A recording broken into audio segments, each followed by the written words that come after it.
Neighbor, keep on stepping. Get along with one another. Life too short to miss another good time. Hey, hey, get down. Yeah, yeah. Come on out here on the floor. Show the moves we Join can't the ignore. party. Declare it in your soul. This happiness I can't control. Come in. Why? Who can come on? I mean, just to do a cameo. It's okay. Food. Peace, everyone. Welcome, welcome. Thank you for joining us today for A Course of Action LLC Business Launch. Hey! This is the moment we all been waiting for. Yes. All right. Now, this is just a celebration, so we're going to keep it real casual. We're going to enjoy today right now. I see nobody is viewing yet, so I'm going to be speaking to you, but I'm not speaking to you yet. So whether or not you're watching this live right now or you're watching this after it's already been posted, welcome. Thank you for joining. Thank you for tuning in. If you do not already know, I am the owner of A Course of Action LLC. I am a life coach, Atiya J. And to my left is my lovely mother. Hello, Facebook family. Dr. Monique Swift, otherwise known as Mother. That's it. It ain't about me, so. Yes, but it is about you still. So when I thought of this celebration, a launch party, I thought about my mom to do it with because number one, I have a podcast, and the episode of the podcast that we did together gets so many comments, it gets so many listens. Really? People love that episode. Yeah. So I knew that we had something that is attractive to people in conversation and in discussing, especially mental health, which my business is about, is assisting with mental health of entrepreneurs. Millennials is who I seek to go after. People similar to me. And I know that you, all of my friends love you. And the people who listen to my podcast love you as well. So I knew that you would be the perfect person to assist in launching my business. And also because I get my inspiration for the business from you. You have your own LLC. You're a private practicing licensed therapist yourself. So this we go hand in hand. So yes. You were the first person who came to mind when I thought about bringing somebody on with the launch. Yes. But given that, I'll start with, for those of you who don't know me, I'll start with some things about myself. My name is Atiya J. I am it's going to keep popping up. I think, sorry if the stream is a little slow. I think the Wi-Fi may be a little wonky. But as I was saying, my name is Atiya J. I am a certified life coach. Woo! And I base my life coaching in purpose. So I'm a purpose-based life coach, meaning that I believe everyone has a purpose. I believe you have a purpose. We have a purpose. So it is my belief that when we are in tune with our purpose, when we align ourselves, our spirit, our mental, and our physical with our purpose, then we will live happy, fulfilled lives.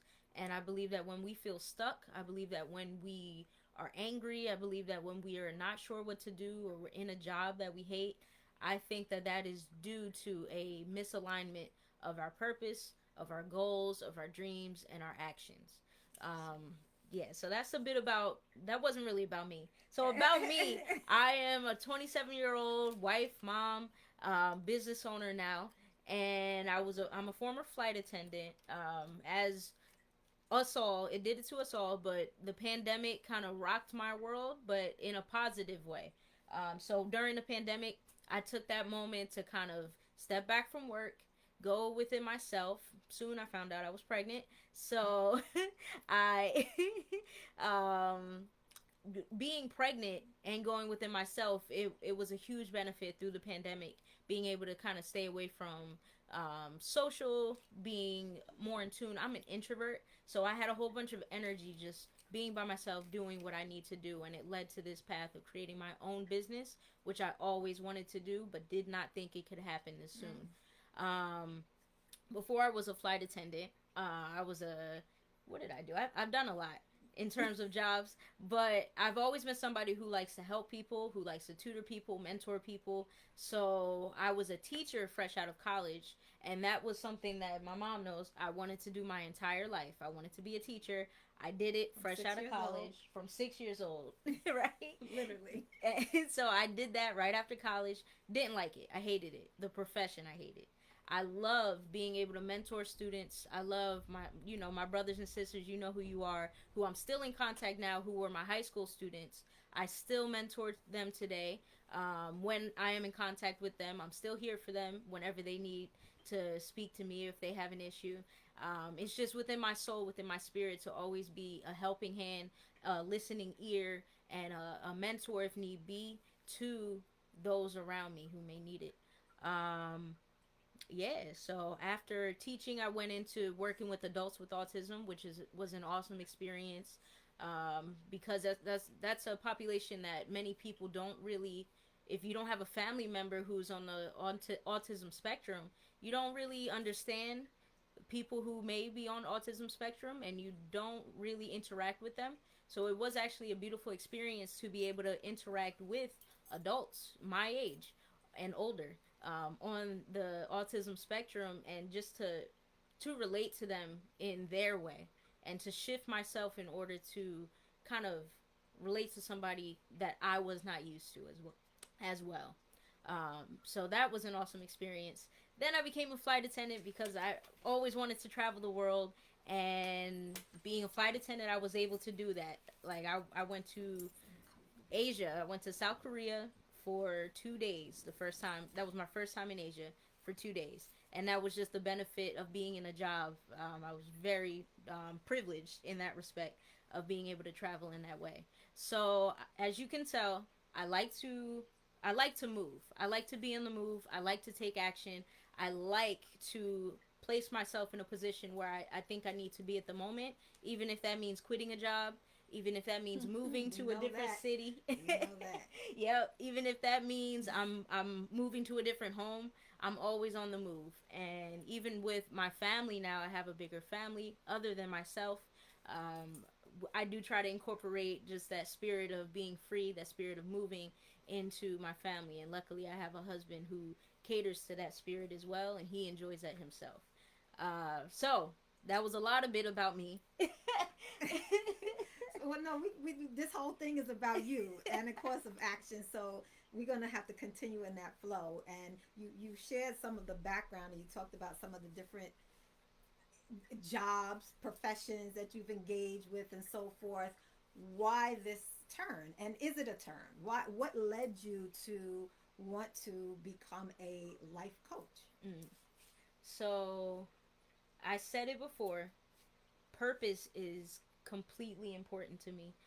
And with the pandemic, we've gotten to life coaching. We decided that we were going to see a life coach just to work on our relationship. And that experience was amazing. I've heard of life coaching before, but more in the respect of business coaching. So that business coaching is more of, you bring a coach in and they deal with your work team, your workspace. A big CEO will hire them. However, I had never really heard of life coaching as a profession with individuals. And in that experience, it was just life. It was literally, we know it was life changing. That Yes. yeah. Shout out to.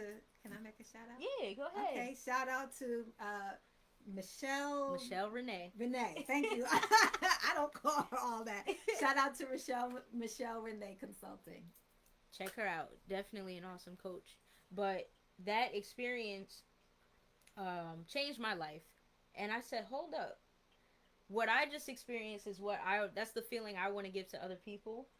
And this seems to be a profession where Michelle had her own schedule. Michelle was able to put her own practice, her own soul and religion and her faith into her practice. And she was able to, like, you could tell that she just loved what it is that she did. And it was up to her to create her practice. Yes. And I was just completely attracted to that. And I immediately, I think after our second or third session, I immediately did my research and looked up what is life coaching. I realized Ayanna Van Zant is a life coach, and she's someone I watched before. Ayanna Van Zant Fixed My Life on the OWN network. If you've never seen it, check it out. Just type it in on YouTube. I can binge watch those shows all day, every day. But I realized that was life coaching, and I said, "Oh, I love this." And going back to purpose, I believe you helped me to actually kind of dig within myself and discover that my purpose is education. So, me thinking my purpose is education, I, became a teacher. That's my purpose, right? Wrong. Right. With But still, yeah. Exactly. So yes, my purpose is education, but the profession of being a teacher is not necessarily that purpose. What I believe about education, I focus on a root word in there is educe. And to educe means to bring forth from someone or something, especially that which is hidden or latent. So that is in my connection with my students. When I think back to teaching high school, that was my focus. That's what I wanted to do. I wanted to focus in on who was this person, who was this young man, who was this young lady, and what is it that they're bothering to release from within them, or they're trying to touch and realize themselves that they're not quite able to get, and how can I help them to get to that point and to that moment.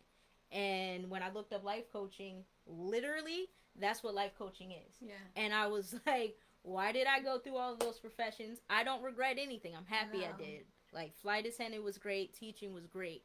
I met the most amazing people. However, when I looked up what life coaching is, I said that is literally my purpose. That is what I want to do, to bring forth what is hidden in people. That's a coach is there for that, to help you bring forth what you can't quite even see yourself. Right. So today that was like perfect background and context for like where we are. But today is a benchmark in the evolution of Atiya J.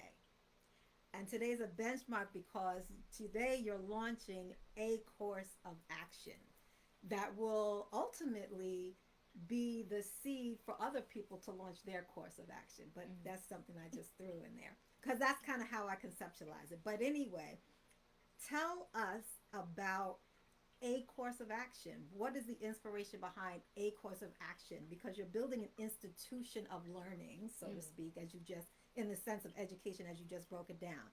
Tell us about that, what you're building here. So what you're building is actually a great question, because I love to name things. It's a fun fact. And when I name my businesses, I think of not only what I'm building it to be at the moment, but also what I would like it to be in the future. And I think what you said with a course of action, I thought of a course of action because it's about action. But not only is it about action and doing something and making a move, but it's a course. It's not the course. It's not the only course. It's not your final step. It's not the final course, A course of action to me was a name that, even going back to my purpose, because everything I do is out of what I believe my purpose is. I believe that life coaching profession was a perfect step for me, but it's just that. It's a step. I have so much more that I want to build from my profession and my own business. Life coaching is a step in the direction that I believe I'm supposed to go. That's why when I found it, something in me lit up. So a course of action, it's a reflection of what finding this profession and starting my first business is for me, as well as what I would like to offer to everyone else. Okay. Because when I got that spark and that light within me, I want everyone who is my client, I want everyone who I speak with to also feel that for themselves, so that they know they can take that step. It's not wrong to take whatever step you have in mind right now. It's never wrong to do that. Do it. That's a course of action. Not the course, not the final course. It's not a side course. That's a course of action. Right. I get it. I so get it. So that's just such an interesting name for your business. And also in a course of action, when you look at the website, which I'm sure you'll share with everybody how to get to the website, you could just Google a course of action. But I'm sorry, I just did it right. Anyway, if you look at a course of action in your branding, in your logo, you have what a lot of people are using, the image of a Karen, but you have it so prominently in your logo. Does it have any particular significance to your conceptualization of a course of action? Yes, absolutely. So a rock Karen, which are stacked rocks that we see colloquially. If you like to hike, I like to hike. You'll see that on a trail. You can't go ahead, yeah. So we can have a visual representation. I happen to have a rock Karen in my office. But when you see these figures on a road or when you see these figures on a trail, it makes you want to just stop. It makes you want to stop. It makes you want to pause. And I often think about, who did that? Why is that here? What does this mean? So I actually looked up, because life to me is a journey. When I think of a course of action, the word course, I use that because it reminds me of a path. And those of us who are faith-based, a lot of us believe, and I think all people believe, that we are on a path, no matter what. Not that you can't change your path, you can't choose a different course that you're going to go at this moment or that. However, we are on a journey. We are on a trail. We are on a path. And plenty of times, especially for introverts and shy people like me, I know I don't seem like it. Everybody says that, but I am, I promise you. I get the shakes every time I have to speak, every time I have to do something. But I practice to be better. However, when we're on that path, a lot of times it feels lonely. A lot of times it feels like nobody else is there. Nobody can help. Nobody will understand. People will judge you for the issues that you're facing, like being shy or introverted. People will not get your emotions. People don't want to hear your emotions. People don't want to listen to you. So I use a rock Karen. I love stacked rocks, and it's so peaceful to me. I looked up the significance, and rock Karens are actually very ancient symbols that are used to be placed on a path to kind of show travelers that you're going the right way, that somebody has been here before you. And not only that somebody is also on that path. You're not the lone traveler. You're not a lone traveler. There are people there with you. And that's another thing that a course of action is signifying. That's another thing that a course of action signifies for me, is that on this journey called life, you are not alone. You're never alone, no matter what. And it's okay for you to reach out for help. It does not take away from you. That doesn't mean that you're weak. That actually is a sign of strength, to be able to recognize and reflect and say, wow, I might need some assistance. With our personal experience with life coaching, that's what I found. I felt weak to have to reach out to somebody else to deal with. You're my mom, but we can deal with each other. However, it was such a strengthening, empowering, and great moment to do coaching with Michelle at that moment. And that's what I want to offer to people as well. You're not alone on the journey, and it is strong, and it's a confident thing for you to reach out for help. Yes. So you alluded to a little earlier that when you were talking about the name, and that the name is, you didn't just name something for what it is, but for what it's going to be. Can you give us a little glimpse into, I guess, what the evolution of a course of action is going to look like? Or, I don't know if you can now or not, but. I mean, yeah, I believe in sharing your dreams. So I've told you this multiple times. One day I'm going to make her believe it, you all. But my mom is a private practicing therapist. me and I have two younger sisters. We all are interested in psychology in some way. I decided I'm not going to continue school to go towards that path of psychology. My sister has chosen another path, and then I have another sister who is actually still in school and plans to go for higher degrees. And I believe that that is a perfect sandwich to continue my mom's legacy of Swift Solutions. Google that, Swift Solutions LLC. But she's a private practicing therapist. I always saw her company, Swift Solutions, as the name or the company that I, I'm gonna get real dreamy. And I'm sharing my heart with this one, but specifically Black communities, right? There's an issue of the resources. We do not have resources in our communities for mental health, for education, for play, for children. I'm I have a heart for the youth. So it has always been my dream to own a big building and to open up kind of like a free recreation center, something like a YMCA, but completely free with all of its services.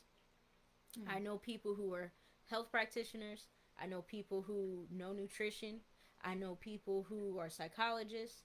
I know all of these people. And if I could get all of them into a building and find the funding for us to be able to provide free mental health, free play, free just conversations, healing circles for the community, especially Black communities who are struggling with so much. If I can get all of that in a building and offer it free to my community, that would be Swift Solutions to me. And that, a course of action fits into that. That's, I'm sorry. I'm tingling because it's just so deep to me. You know, there's the seen and then there's the unseen, and everything that we see is a manifestation of what at one point was unseen. And you just spoke something that is not yet seen, but ultimately one day will be seen. But it's interesting that my father, who is a clinical social worker, who also I didn't quite know what he did. I didn't, like you when you talked about so many things. I had the same experience when you talk about Ayanla. That, oh, that's what she does. Yeah, you've seen her, you know who she is, but you didn't really know what she did. I had the same thing with my dad, because I used to always ask him, well, what do you do? And he never gave me a word. He always gave me a lecture. So I didn't understand what he did until I began to get into counseling. I'm like, oh, that's what you do. But that's beside the point. The point was, my father has constantly in his evolution of, working with people, he would love to see that consortium of professions work together in a holistic way to help heal and bring healing to our people. He has said that. I have in many ways imagined that, though I haven't pushed in that direction. And then here you are saying that, and you've not heard me say that, nor have you heard, I don't think, your grandfather say that. I think we've had conversations. Oh, you have? Yeah. Okay. I think that, I mean, that just goes to show, honor those who came before you, because their mindset will live through you. And that's actually how you honor them, when you honor their heart and their mind. So thank you for the idea. I think when I think of Granddad, I think he has mentioned that to me. Okay.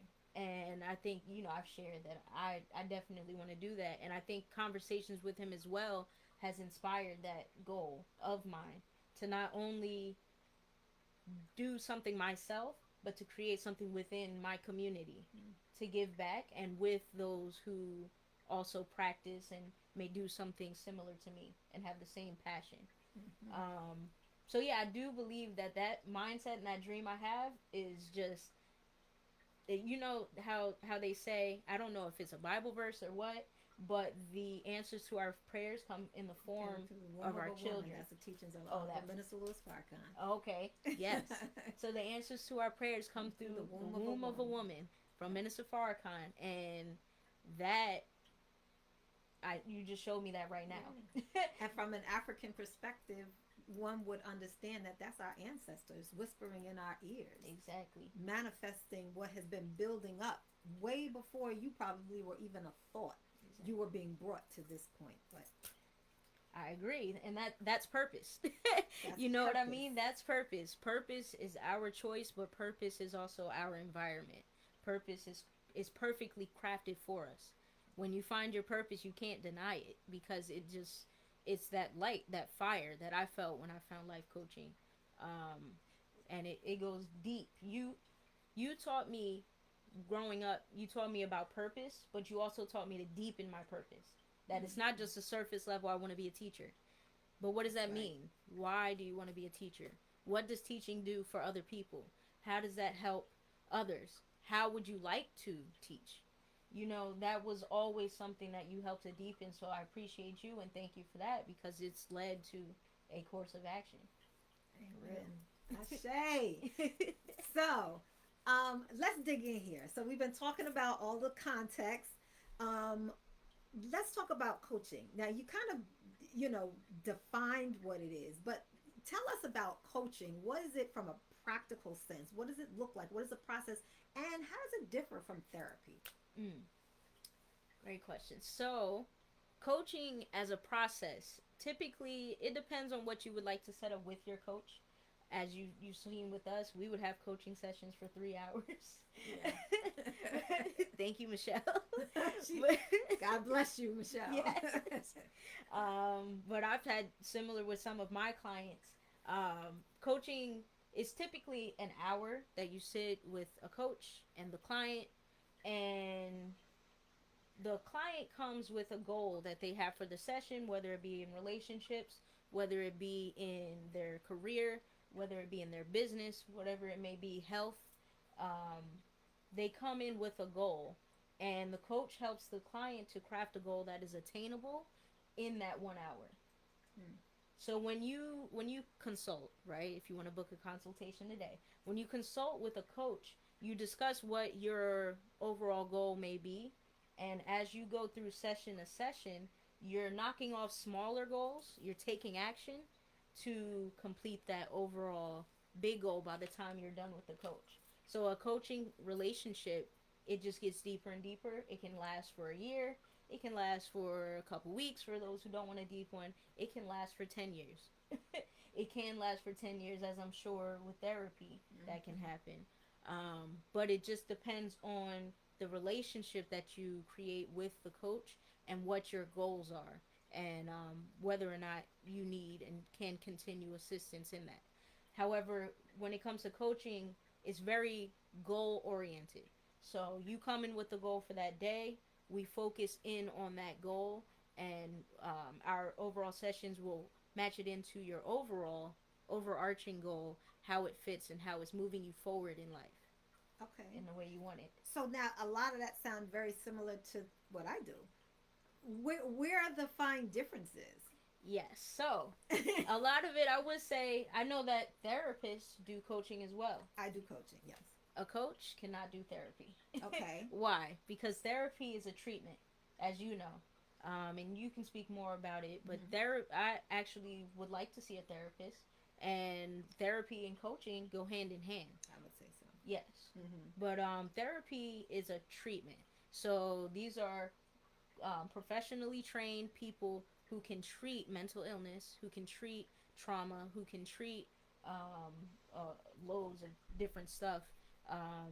And typically, I don't know if typically is the right word, but you're assessing things that has happened in the past to that client and evaluating how they can reconcile that to have a better present and do better in the future. Correct? So yes, and so the way that I think about it, which is probably not the only distinction, but it's a distinction that is salient for me, and that is that when and this is what I keep in mind, because I get people that call me and they want coaching, and often they need therapy, and so, but nonetheless, the distinction for me is that when people when you want to fix something that you feel is wrong, or something that is, a wound or something, that's more a therapeutic process.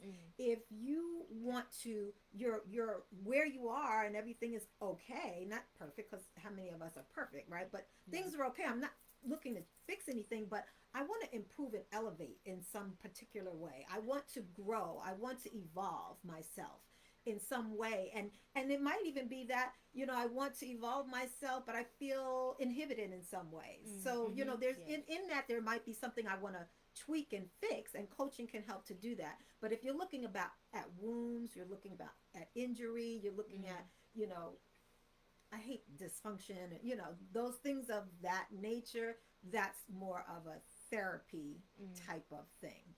I think it was a perfect way to describe it. Okay, that makes sense to you too. Okay. Yeah, because therapy, like I said, I haven't done therapy yet. I do want to. However, therapy is more about something is injured. Okay. There's an issue, and you want to fix it. Coaching, we do not fix anything. That's not what we're here for. Coach is more kind of like an accountability partner, a consistent. You can call me your planner, but I'm that traveler on the road with you. We can say that, where you're guiding your journey. You're doing what it is that you want to do. I'm just here to make sure you don't fall off the edge, or even if we're not talking about an edge of something, I'm here to kind of coaches use powerful questioning in order to help you to go deeper within to find your answer. So as a coach, I'm not giving you the treatment. I'm not saying this is my advice, this is what you need to do, this is what you should do. I am helping you to go deeper within to figure out what it is you need to do for yourself. And I'm here to bring the resources, every single resource I can, to you to assist you in that process. Yes. Okay. I get it. That makes sense. I hope everybody out there gets it. Are they gonna talk to us? Let me see. Check the comments. Oh. Hey, Dira. I appreciate it. If you have any questions, if you want to know anything, go ahead and type in the comments. Type your questions. We're here to answer them. Comments and everything. Back to like coaching. Let's dig in a little bit more. Are there any, specific? We kind of know what the distinction between therapy and coaching, but coaching within itself, any advantages and disadvantages? Advantages seem obvious, but you can even speak about those. But what disadvantages would there be, if any? Yes. So I'll start with the positive, the advantages of coaching.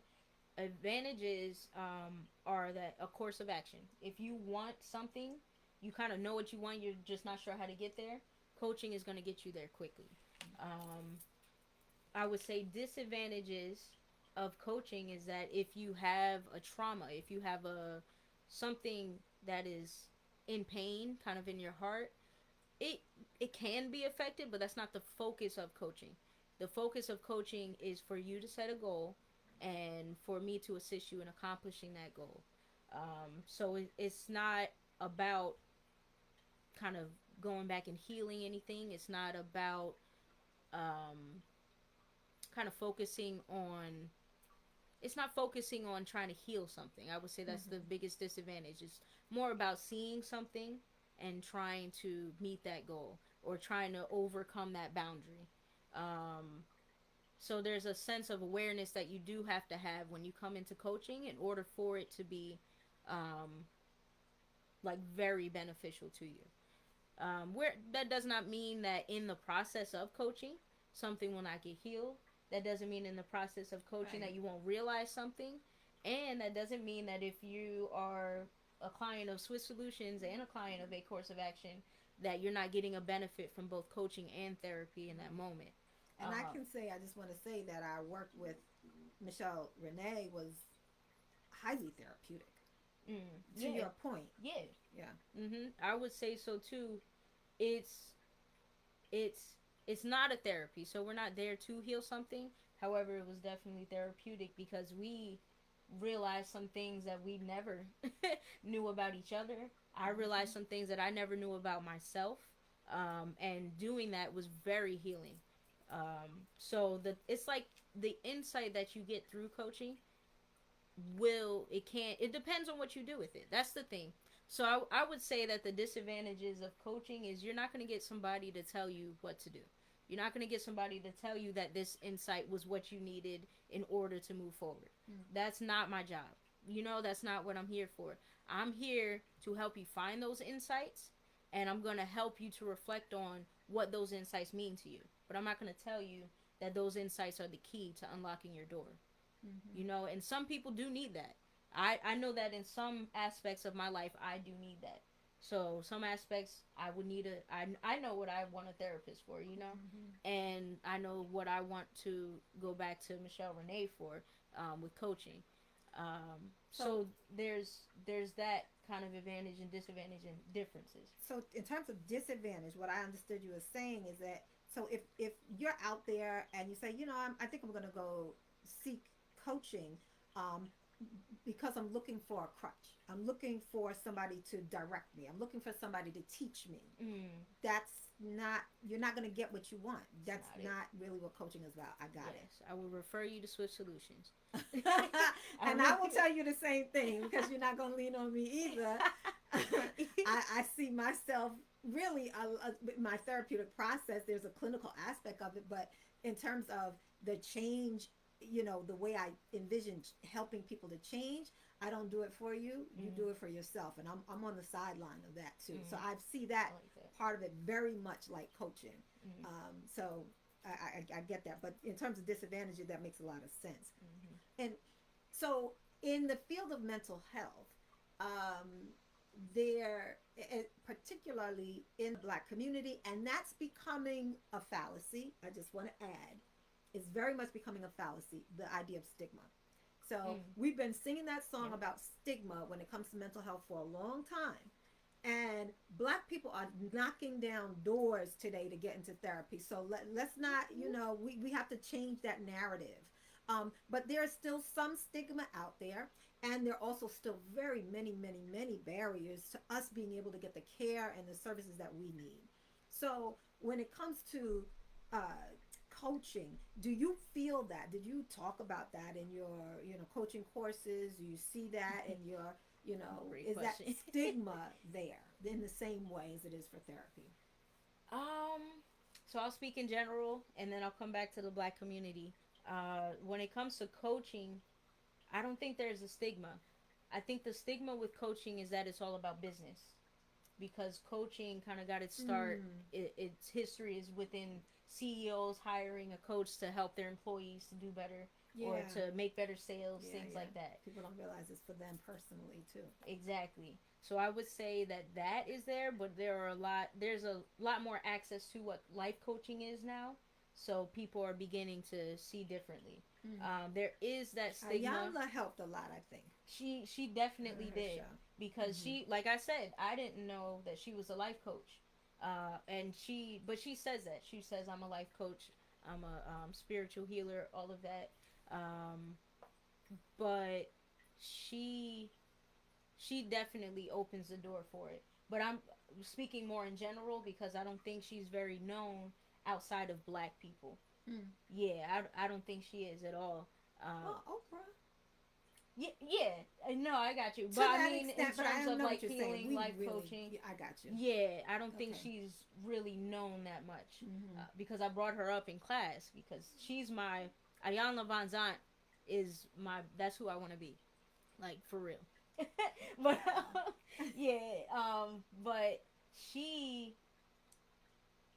What was I saying? Yeah, but when I would bring her up in class, people didn't really know her name.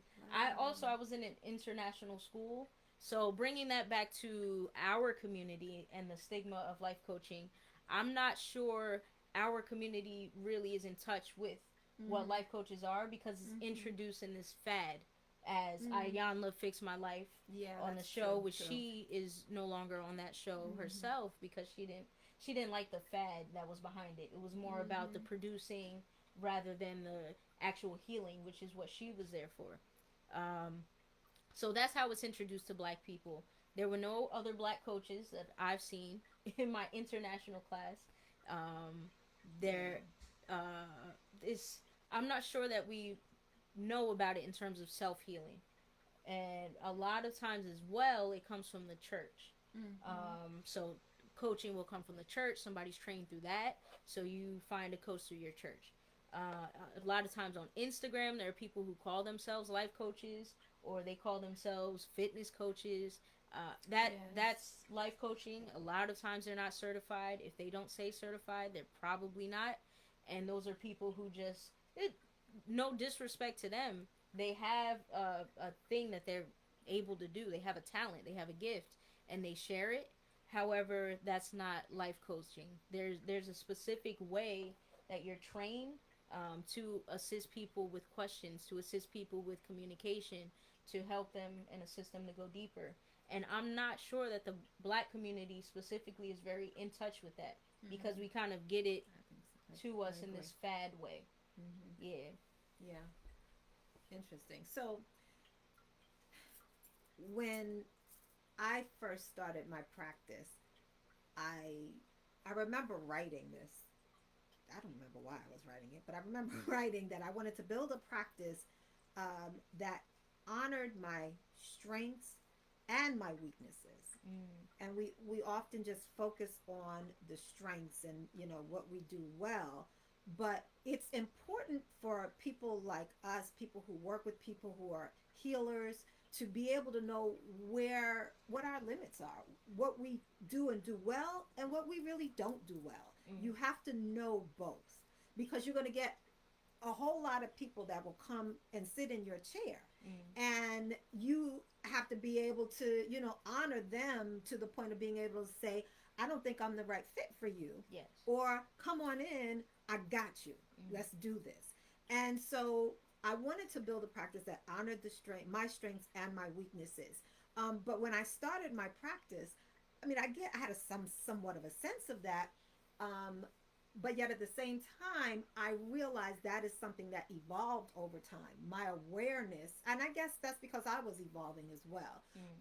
And so I started out kind of as this generalist, but as I went on, I realized I don't want to work with children in my practice. I like working with adults. I work really well. I specialize in working with couples and that type of thing. So as time went on, I really kind of honed in on really who I am as a clinician. So I'm curious to you, if you can share with folks out there, who is a course of action intending to service? Do you have a sense of that now? And that will probably be a moving target, I want to acknowledge too. But how do you see it right now? Great question and background. I've thought about it a lot, because I am very self-conscious. That's a limit of mine that I'm practicing. However, I right now want to focus on working with millennials who have a similar experience as me. So in terms of trying to be an entrepreneur, or just maybe moving in their career, moving in their relationships. So not coaching couples, but coaching somebody who may have an issue with their relationship, coaching somebody who transition. So a general term for everything is millennials who are in transition. Millennials are transition. Exactly. That's all we are. That's all we are. You know, that's what we do. Okay, we move. Yes. And we Y'all move a out. special group Okay. of people.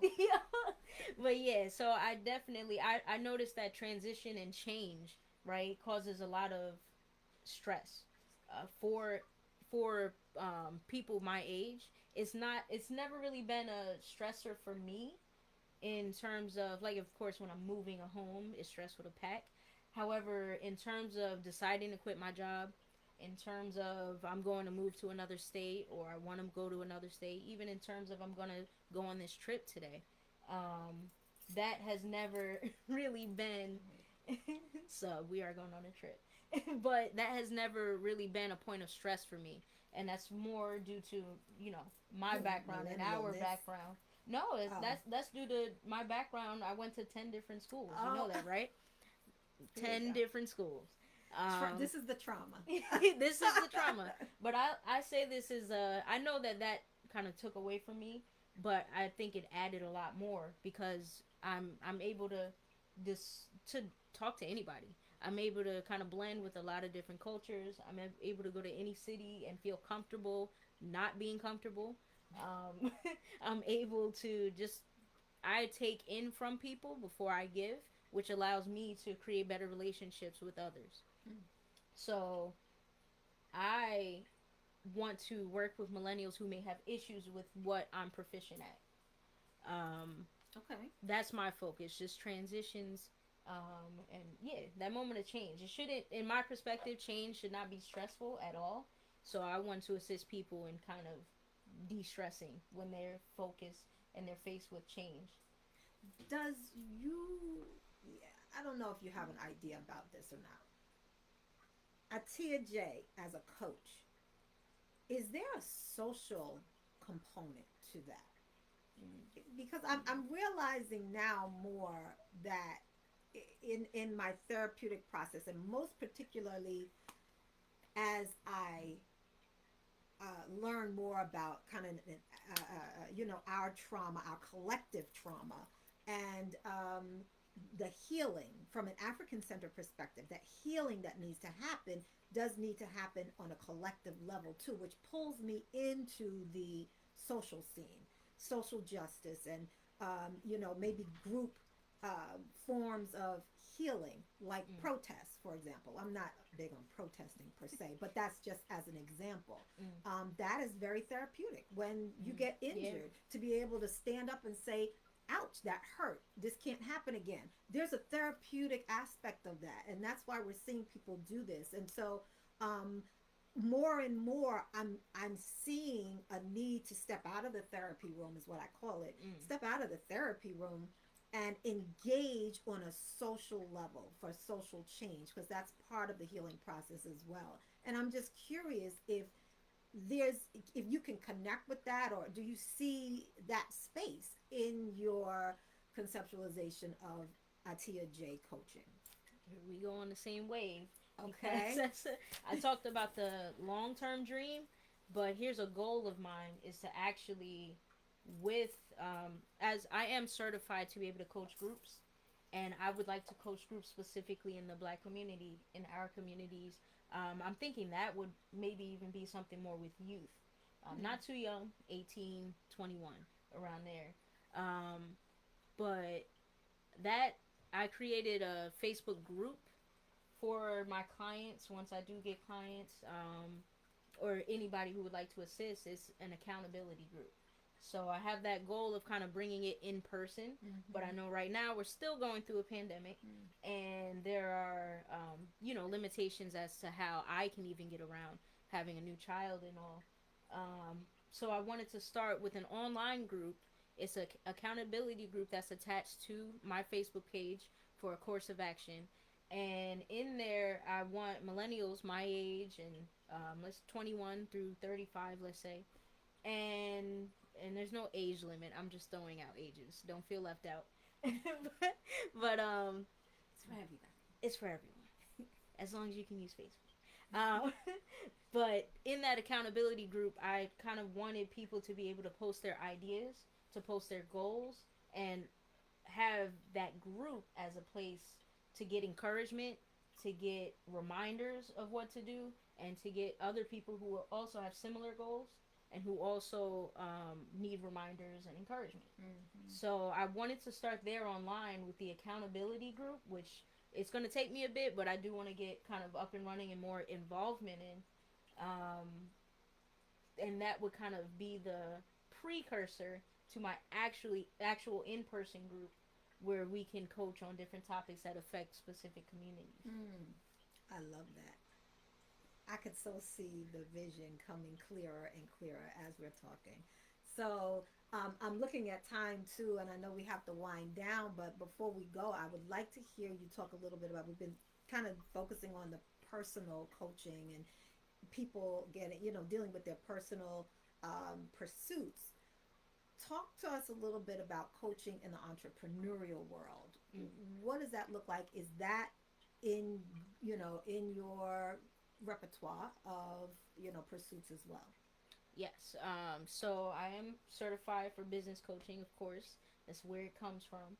And business coaching, I am definitely down to do. It's not particularly the my favorite type of coaching, but I'm able to and willing to do it because it is. I think even for you just gave me another idea, but I think this might be even needed for younger people nowadays because there is a certain thing to professionalism. There's a certain thing to knowing how to speak during an interview, whether public or private, to when you're trying to get a job, when you're applying. There's a certain thing to knowing when to switch your language. Yeah. Code. There is I would say a lack of professionalism that is promoted in society nowadays, and I think that that is important. So as a business coach, I would work on people's ability to communicate with their team members at work with people on their abilities to kind of speak to their boss. Let's say you have, I don't like the term boss, I'm sorry I said that, but they're the person who manages them and the person who hires them. You did, you put that in me, and I've never called anyone my boss. You don't have one. Otherwise, you're only boss. Yes. However, if you wanted to speak to your supervisor and ask for a promotion, there's a way that you can do that, and you can be coached on those practices. Right. And there's even role play that we can do in a coaching session where we can think through what would your supervisor actually say when you ask that. So there, I think business coaching is definitely very needed. It's not my favorite type because it's less spiritual and it's a little more specific, but I'm definitely here for it. I can do it, and I'm willing to do it for people because it is important. So, I don't know if you know or not. I don't know, but is there such thing as coaching? So in the field of psychology, we have what we call IO psychology, industrial organizational psychology, that works with organizations as a system, as a group, in order to help them, make changes and grow and expand and so forth. But you're not working with individuals, you're working with the organization is your client. And so I'm wondering, does that exist on a coaching level? What does that look like? That looks like big business. So that's what, if I market myself towards that, that is what coaching stemmed from. Working with big businesses in order to take their organization as a whole to another level.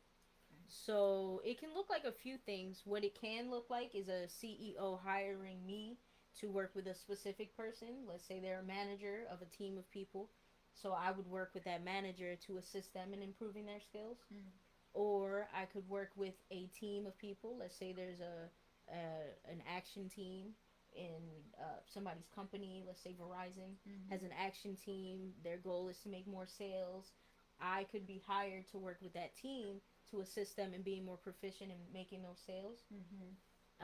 Let's say in Swift Solutions, there is somebody that you hire in order to work on your paperwork, and maybe they're just not doing it well. You could hire me as a coach to work with that person. I get free coaching. We can work something out. We'll see how it depends on the time of the year. Christmas, I'll do that for Christmas. We don't celebrate, but I mean in spirit. But so all around. But coaching with a business, actually, it works very similar to coaching an individual, except I would change maybe a conversation to a presentation, or an activity that would be you doing work yourself to an activity where you're working with your partners or with your coworkers. Okay. Yes, but there are different ways that CEOs and companies can hire coaches, but it is big business. I imagine. Do you see a course of action branching out in that direction? Does that, because when you get into corporate world, there's sometimes the spirit of what you might be about. I know certainly what I'm about. It just clashes. Do you see that as being a branch for a course of action? I don't want to close it off right now, no. However, I want to be open to it because, like I said, that is big business. And I think a lot of times, especially Black women, we block the ability or the opportunity to make great money. We block that opportunity. And it's because we say it's my morals. It's because I'm this way and that company is that way. However, I have reflected within myself that that's more of a kind of a it's a personal weakness, in terms of the imposter syndrome. To see myself being hired by a CEO, to see myself in a room, of, let's say, flight attendants that I used to be, actually coaching them, Mm-hmm. I have an imposter syndrome when I think of that. So right So make sure now, you come to our next AB side chapter meeting, because we will be talking about imposter syndrome.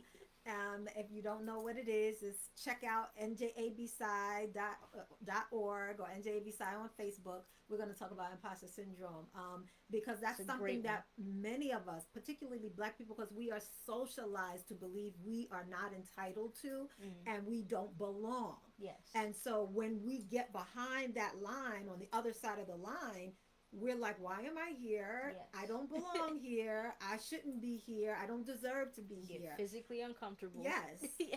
And so that's real for many of us, Black people in particular, people in general, but Black people in particular in this society. Yeah. So, Yeah. And being honest, that's something that I struggle with myself, of course. And I have thought about it, and then I kind of shied away from the idea. So right now I want to focus on building my business where I love it. However, I do not want to close that off, because I know that I'm closing it off as a weakness, not because I just Right. don't want to do that with corporations. Then that's the thing you got to go focus on. Oh God. I'm saying, if you know that you're shining, I've done that. I truly, I used to get calls all the time to speak, and I'm like, oh, I'm busy that day. Exactly. I'm That's how not it that goes. one. But I push myself, and I can't shut up, it seems. But Yeah, I've seen, honestly, seeing, the stuff that you've been presenting, and to who and for who you've been presenting for, you've inspired me to kind of one day open up to that. But okay, it's something as that's long as just we leave not the door really on the cracked. table now. But it's next to the table, and I'm gonna pick it up, um, once I deal with Yeah. the innards, coach myself. There we go. That's what this is always about: growth and change and moving forward.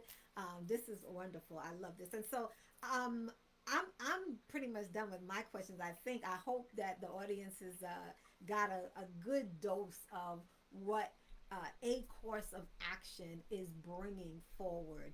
And so, I'm glad. Thank you for the opportunity to Thank you.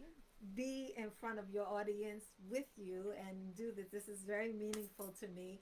And like, congratulations. Congratulations. Thank This you. is huge. This is big. I'm proud of you. I stand in your corner.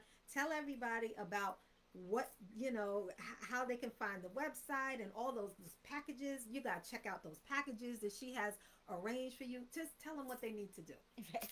All right. So, thank you all who have stayed with us thus far. Thank you, everybody who is watching. Thank you, Ma, for the conversation, Dr. Monique. And definitely, what I need you all to do right now is to like this Facebook page if you have not yet. Go on Instagram and follow me at A Course of Action. And of course, check out the website, which has I've worked very hard on it, but the website has a full scope of coaching, what it is, and also what I offer. And in terms of my packages that I offer as well, I offer different courses that you can start your journey on, keeping that theme up. You can visit my website at acourseofaction.com. Simple as that, acourseofaction.com. I tried to Google myself. It doesn't show up just yet. So just keep typing in acourseofaction.com, and Okay. soon it'll, get enough traction for it to pop up with just a Google search. Um, yeah, but I would definitely like to thank you for being here with me. Thank you to the audience. Thank you to my family who is here supporting me as well. Um, but like I said it kind of in a large scope, but especially coming out of a pandemic, which we're still in, we're trying to come out of it. However, especially coming out of a pandemic, we dealt with a lot of stress, we dealt with a lot of transitioning, and we dealt with a lot of pain. And especially for my community, meaning Black people first, but also meaning millennials, meaning people who are transitioning out of a job, and people who know what it is that they want to do, but for some reason cannot do it. They know what they want to do, but for some reason cannot do it. Check out acourseofaction.com. Check out life coaching. I promise, sorry, can't make promises. However, when you put in the work in order to complete your goal, you will complete it. And I'm here to assist you in that work that you're doing. So, of course, I can't make a promise because it's the promise you make to yourself. I say. But I'm excited to get my business out here. I'm excited to finally put myself out here. This is a part of my soul. So I do appreciate everyone who has been here to support me, everyone who will support me. Please share this stream. I'm going to leave it up for everyone to watch when they want to. And yeah, I'm excited to start working. Check out those courses on acourseofaction.com. And I think we're set to close. Okay. All right. Start your course of action today, y'all. Start it today. Happy I'm blessed. I'll leave you with a song again, just like we came in.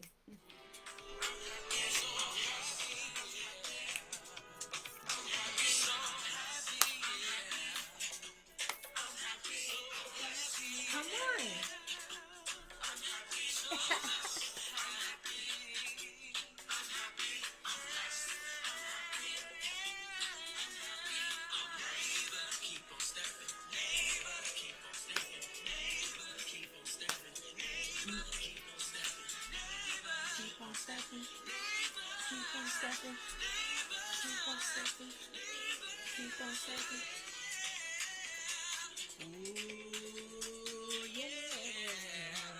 Peace, y'all. Thank you.